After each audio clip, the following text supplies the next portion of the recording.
alaikum warahmatullahi wabarakatuh. Ku daure ku dauna mana alamar subscribe sannan ku danna alamar ƙararrawa domin samun shirye-shiryenmu da zarar mun ɗora. Sannan kada manta a share wannan bidiyo zuwa ga 'yan uwa domin su masu amfana. Sannan zan ajiye muku link na shi wannan application a ƙarƙashin wannan bidiyo a wurin comment ko kuma zan share tare da shi wannan bidiyo ɗin. Misali a WhatsApp ka gan shi ko ma a wani irin social media ne. Mun gode. Allah barakatu. Kamar da ne alkawari zan nuna mana yadda za ka yi purchasing a shi wannan application na cheelee, wato sayan glass domin ka samu daman unlocking asset ɗinka ka yi transfer. Farko za ka shigo inda aka ce n ɗin nan kamar haka.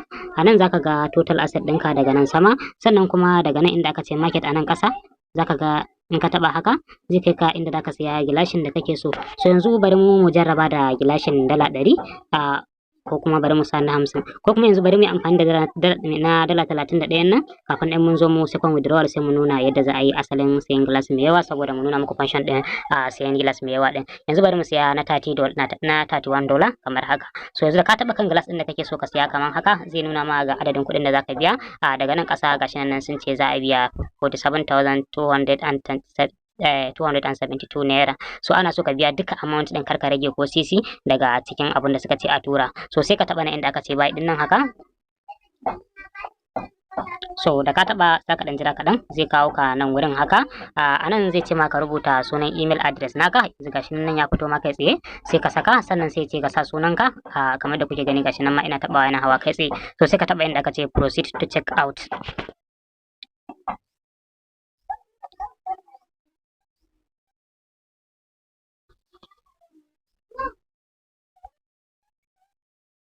Gashi nan dai yana loading, a ɗan ƙara haƙuri.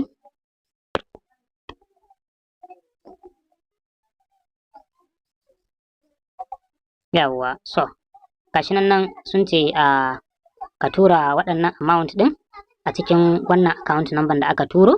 Sun ce ka tura naira 47,252.09. Ba a so ka rage ko da number ɗaya daga cikin wannan kuɗin da kaga an rubuta maka.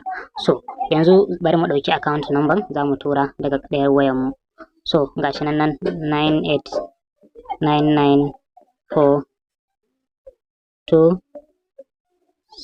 9899426950. Gashi nan mun ɗauka sai mu zaɓi account banking.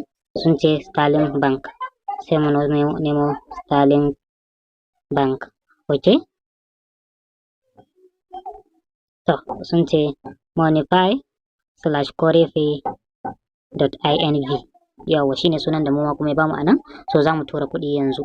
Za mu ce confirm, sai mu sa adadin da suka ce mu sa 47,352.09, sai mu ce next.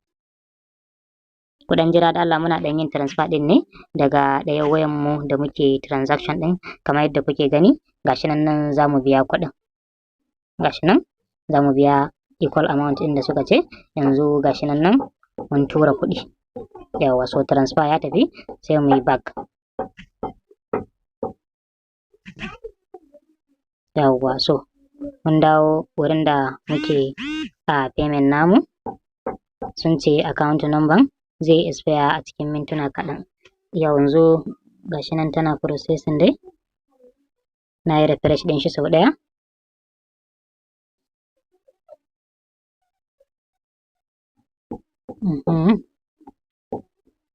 Bari mu sake refresh saboda tabbatar da isan kuɗin.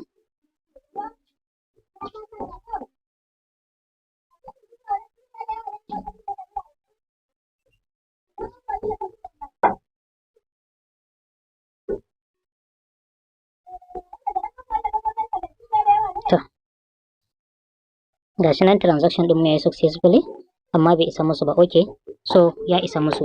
Yanzu za mu ce return to merchant site.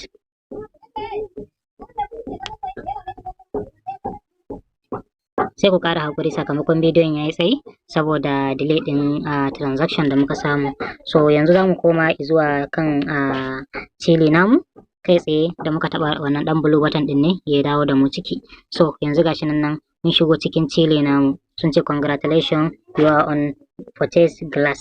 Okay, so yanzu za mu taɓa nan inda aka ce N ɗin nan saboda mu ga ina glass ɗin mu yake, sai mu taɓa kaman haka.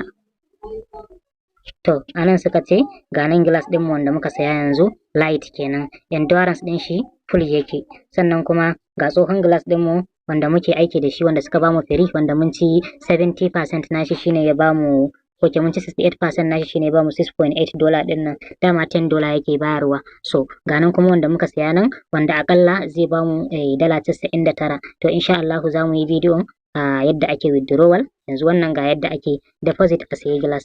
Mun gode.